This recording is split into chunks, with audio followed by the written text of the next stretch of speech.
1936. This is Doc M, and I'm literally Hitler. Yeah.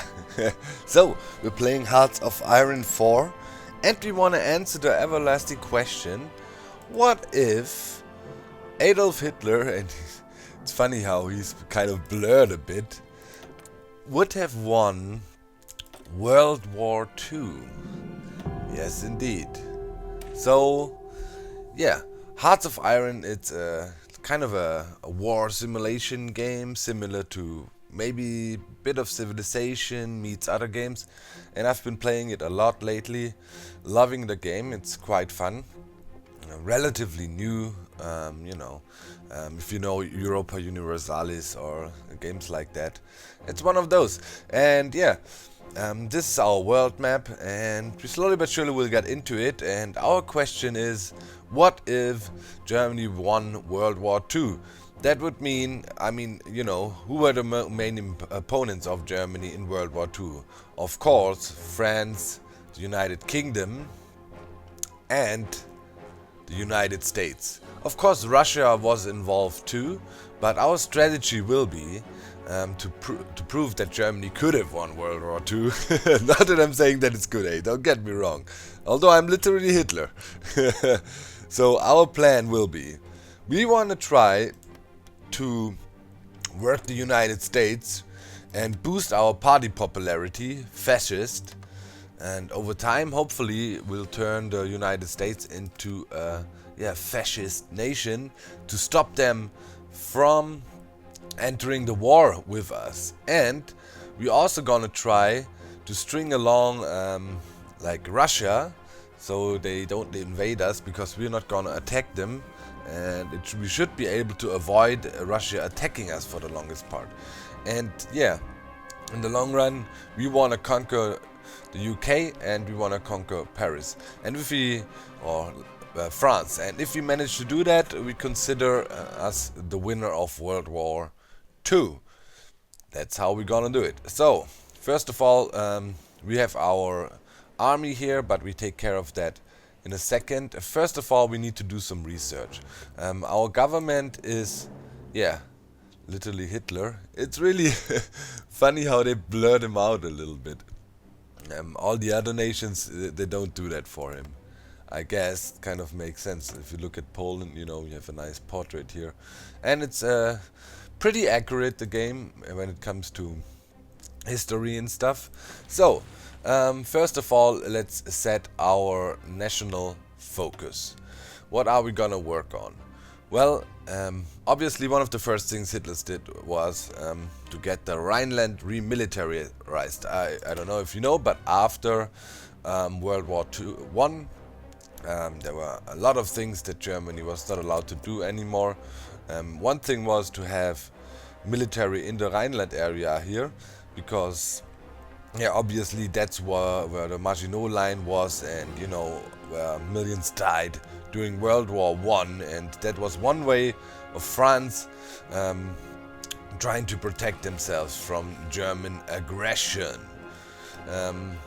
We all know Hitler in World War II and his generals bypassed that by invading, blitzkrieging Amsterdam, Brussels, so Netherlands and Belgium, and then bypassing the Maginot Line, and also, take a little bypass through here, through the Pyrenees. So in any case, that's that. So first of all, our national focus is to remilitarize the Rhineland. We look at what the events do and so on. Now it's time to do some research. There is a vast skill tree, including the jet fighters that the Germans invented during World War II and so on. But you cannot go too much ahead of time, because there's research penalties and stuff, so it balances it out a little bit. First of all though, excuse me, we must crank up our production. So here. And then we also should work on a dispersed industry. That means, we spread the industry out, and later, we need that first.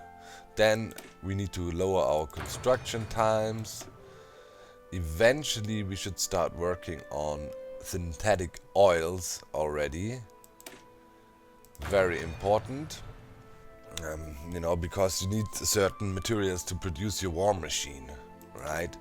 And yeah, last but not least, engineering. I mean, yeah, here electromechanical engineering needs to be invented. That will lower our research times in general. So that's our start here. Then you have civilian factories, and first of all, yeah, civilian factories are used to trade goods and to build infrastructure in your country. And then you got the military factories, which are used to build all your, you know, war machinery. So, first of all, we need to do some trade as well. So research we did, trade. Now let's go into production. So right now we have pretty much one infantry unit. We should get a commander for that right away. Yeah, let's do that. Let's make our first army and then as quickly as possible invade Poland before they are too closely connected with England, and so we can get by the Osterweiterung, that's what the Germans called it, and get east. We will also do some talks about the real history, of course.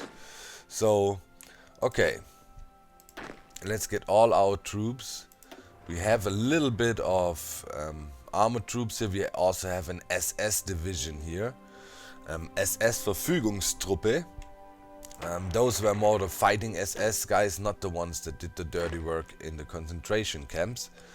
Okay, let's add a new commander. And we also got, of course, Erwin Rommel, but he's gonna be our tank commander.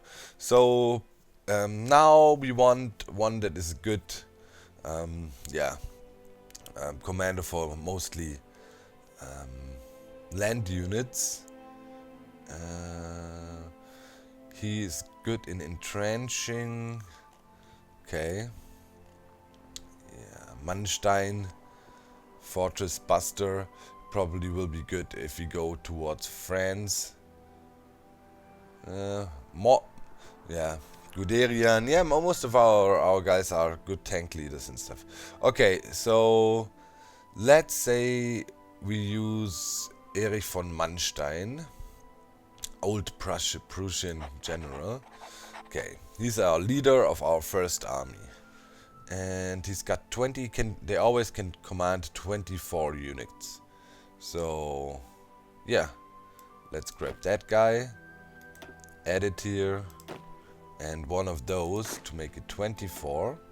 And now we're gonna assign a battle line for him, and that of course is gonna be along the Polish border. Yes. Okay. And then we will tell him to gun for Warsaw, how you say it in German, as quick as possible. If you are in war with a nation, there's always certain, main points of interest, capitals and so on. They count towards the war score quite a bit. Next thing we want to do, of course, is we want to justify a war goal against them. And we want to do that quick. So it's gonna cost us 250 days and 48 political power. Yeah, we need to wait real quick. Our political power is, where was it? Up here. So that builds up per day. Okay, so that is that. Now we need to look into production. As I said, military factories produce stuff. First though, we should really crank up our industry. The more civilian factories we have, the quicker we can build up our war machine, the German war machine. So let's build civilian factories pretty much anywhere, a bit away from the English guys, bomb runs, and we're gonna build most of them here in the eastern parts of Germany. As soon as we're done with that, we can crank out military factories rather quickly and get the war machine rolling. But first of all, I want to max that all out. Really industrialize Germany again after the war. We're speaking World War I. Okay, so maxed out everywhere. We're gonna crank out tons and tons of factories. There's different tiers and layers and levels, but yeah, as you can see here, this is our next thing. So then we also gotta recruit, of course. We wanna recruit panzers, tanks. It's Blitzkrieg time, guys. So yeah, you can modify and improve your battalions later. But right now, we're gonna go with our standard Panzer division, which just has light tanks, some motorized infantry, and yeah, we bring artillery with us, and engineers, and a recon company. One of the big advantages the Germans had, they had, nice radio communications. That was an advantage of their Panzer divisions, and they could therefore nicely communicate and do their Blitzkrieg strategies. Okay, so yeah, we're gonna train a Panzer division, and it's gonna be Rommel, and gonna deploy them here in Berlin. Yep, Berlin. Brandenburg, that's the state around Berlin. Berlin's here, pretty much. And yeah, add units, that's 6, 11, 16, 21. Let me 1, 2, 3, 4, 5, 6, 7, 8, 9, 10, 11, 12, 13, 14, 15, 16, 17, 18, 19, 20. 1, 22, 23, 4. 24. Yes. Okay. Good. Now, obviously, we need equipment to do our stuff. As you can see, obviously, we need tons of we can assign military factories. The military factories, you can see, we have 40 of them. And to produce our goods, you can see how much you need here. So need quite some mechanized, motorized, and light tanks. Tanks. 5,700. So we need a lot of tanks. Yeah, we should cut down here on the motorized. Well, we are doing fighters. We can crank out a lot later down the line. But of course, close air support is important. We also have fighters. Okay, and let's crank that up. Let's crank that up a little bit. You see it's not filled yet. We need to have military factories, but we'll get them as soon as we have our civilian industry cranked up. Yeah, and that's that. So we also can build ships here. Right now we're building submarines, which is fine. We're gonna focus on our wolf packs. Wolfsrudel, that's how you call that in German. To make sure we can dominate the seas a bit, because UK, England has a huge fleet, and we probably cannot, really mess with them. So as you can see, here is the materials you need to produce certain goods, and yeah, rubber is needed, so we gotta import that.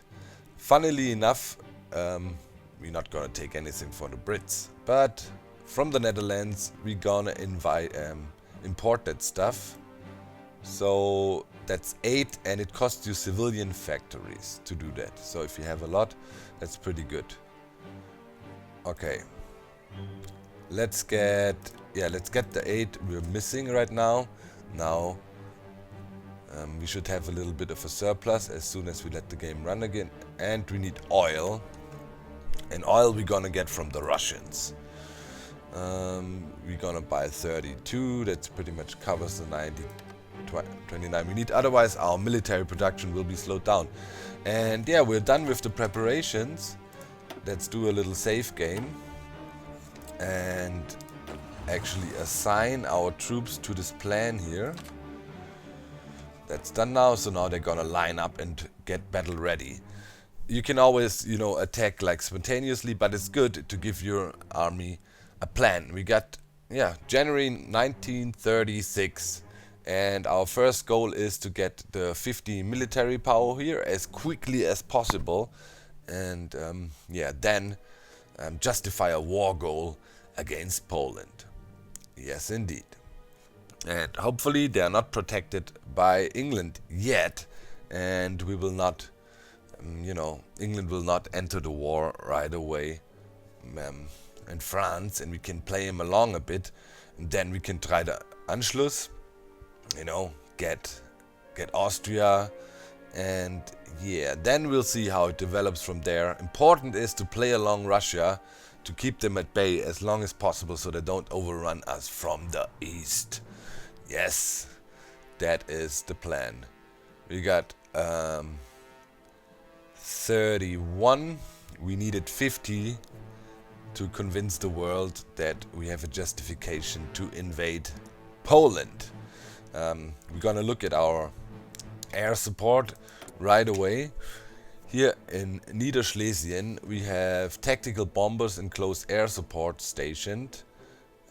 Here around Germany, Brandenburg, we have a bunch of others. So we're gonna bring everything over to Niederschlesien, to the east, and then invade Poland from there. Okay, yeah, let's do that. Bring them to Niederschlesien, and we have a bunch here in the north too. Let's mark them all. Also bring them to Niederschlesien. This airbase should be really big. Should pretty much be able to hold everything in there. 480 of 1,200. If your airbase is overcrowded, you will have some issues. Okay. Come on. 54.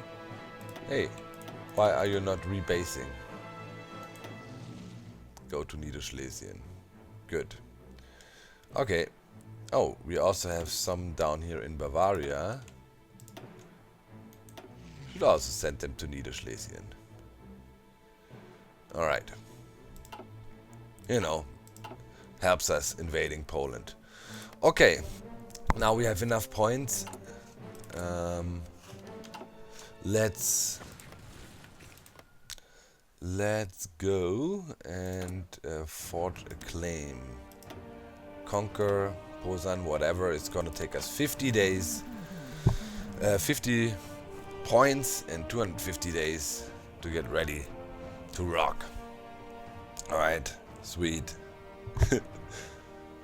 It's fun being literally Hitler. Okay. Don't take that too serious, obviously, guys. I mean, I'm just kidding here a little bit. And yeah. But it's an interesting question. What if the Nazis won World War II? We would live in a different world. Oh yeah, let's quickly look at the other side of the globe here, the United States. And we see we have boosted the popularity of fascism there by 2.5%, which is quite funny to think about. If the United States would be fascist, I mean, you can have, you know, just vote for Trump and you get a populist government too. No, just kidding. But you know, if the United States are fascists, they're not very likely to attack us because they're gonna support our cause. You know, so that's good. That's good. Okay, here you can see how our plan would roll out. You know,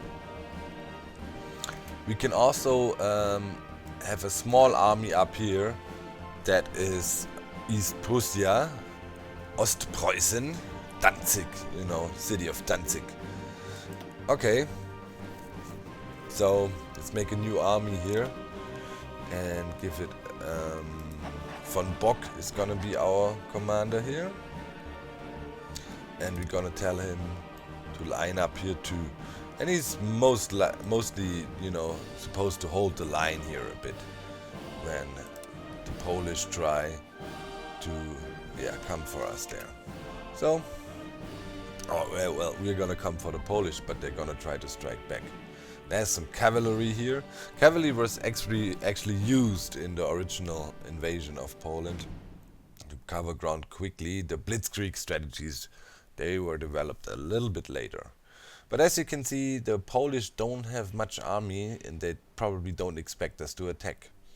That's quite how it was in reality. They thought about it, but they thought, nah, the Germans not gonna dare that or dare to do that. The Rhineland occupation is going along, that's really good.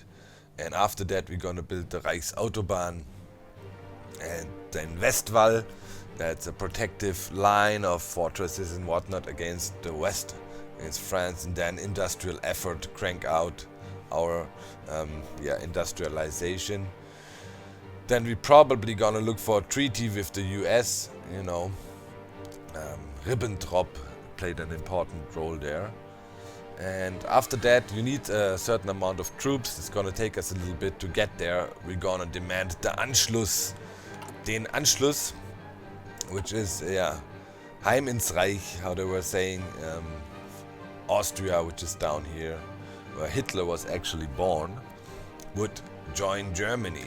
And then we have, as you can see here, like it's a jaw going around Czech Republic. Hopefully we're gonna try to snatch that too. Also expansion to the northeast here of the Balticum. And of course, we're demanding the Rhineland, remilitarization of the Rhineland. That means now we can have troops in here, which was disallowed before. Yeah, so Czechoslovakia and Romania, as you can see here, and Hungary, and so on. We all want that. We all want that. Wir brauchen, how they said, Lebensraum im Osten. Okay, so I guess, yeah, we're gonna go for army innovations here and quickly try to befriend with the Russians. Also, this gives us some research bonuses on certain things during the army research, and we should also hire counselors for our government. So, production.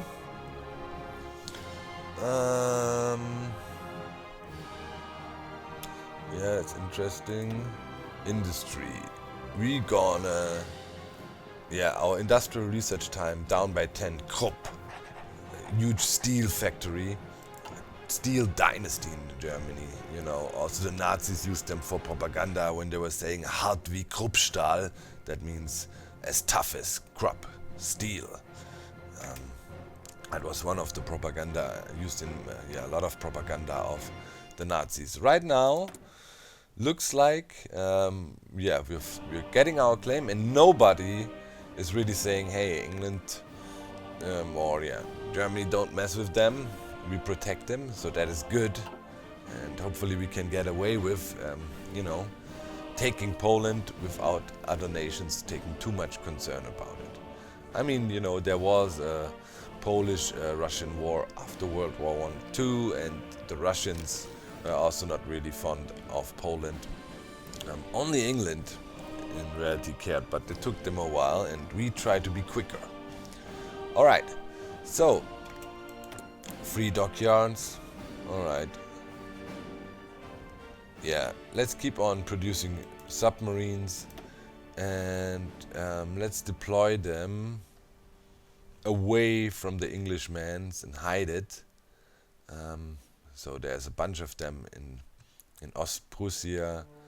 Let's say we're gonna do that in Schleswig-Holstein, that's over here. And not directly show them to the Brits, so they don't know we got them. Gotta be sneaky. Also our destroyers we're gonna do in Schleswig-Holstein. Here, I mean, that's the German Kriegsmarine. Normally, most of the submarines were made here, but we're gonna be a bit more sneaky, and we're gonna pull the army around. And yeah, that's the first episode. I hope you enjoy this game. I hope it's interesting to you, and I see you next time when we try to invade Poland. Bye guys, make sure to leave some likes. Not for being Hitler, but you know.